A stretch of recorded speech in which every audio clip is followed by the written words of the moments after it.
George Floyd. It's Friday at the Labor Network. I'm Mark Harrison, and WTF is next.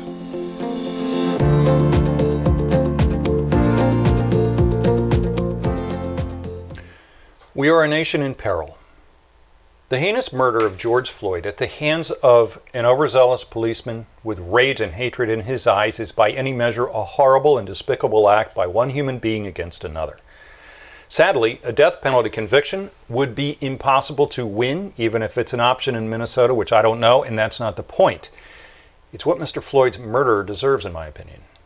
And while race and the mistreatment of our black community was the match that lit the fire of outrage being acted out in our nation's streets and neighborhoods, the bonfire that the match lit has been burning and in the making for some 50 years.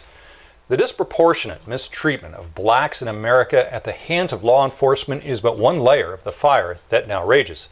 It is about a race, and to a large extent, a multi-race class of working people who feel helpless and exhausted from a fight that has seen them grow farther and farther from any chance at bettering themselves for generations now. And now, as the pandemic has plunged a quarter of our working population into an abyss, these folks have disproportionately borne the brunt of the deaths from COVID-19. They have been elevated to the title of essential worker without regard to the dangers they face, without proper protection or, in most cases, compensatory pay. Many have been forced to choose between taking a chance of getting sick or feeding their families. Imagine that. Imagine that. They have faced a disproportionate loss of jobs, with many of them already in households that earn a mere $40,000 a year. Households, $40,000 a year. Most can barely afford rent in the cities where they live. Many rely on assistance just to make ends meet and put food on the table. Very many work 2 jobs. Most have no benefits. They have been beaten down to where they can go down no further. And they are not just black and brown skinned, they are white as well, and everybody else. They are old, middle-aged, and they are young. And despite what Fox News and Donald Trump would have you think, they have joined together on the protest lines. They have not seen the color of each other's skin. They have seen only a common cause. They are finally saying to this world, I am mad as hell, and I am not going to take it anymore. Mr. Floyd's murder at the hands of the police has been the last straw. It is now us versus them. Understand this.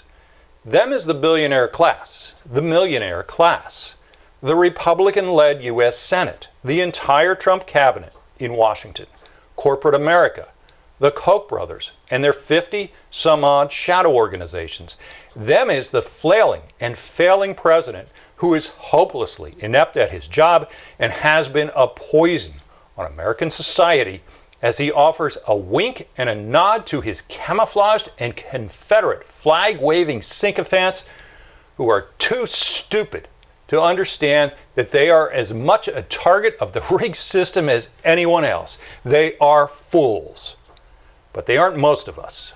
Most of us are in this together, despite our color and our land of origin and our religious belief. Many of us are joining in the protests because we understand while George Floyd was an innocent black man, he simply must be the last man or woman in this country that will be taken advantage of by the small minority that makes up our wealthy and corrupt leaders. Rest in peace, Mr. Floyd. May we all serve your memory well, and may your death be our inspiration to say never again in my America. I'm Mark Harrison.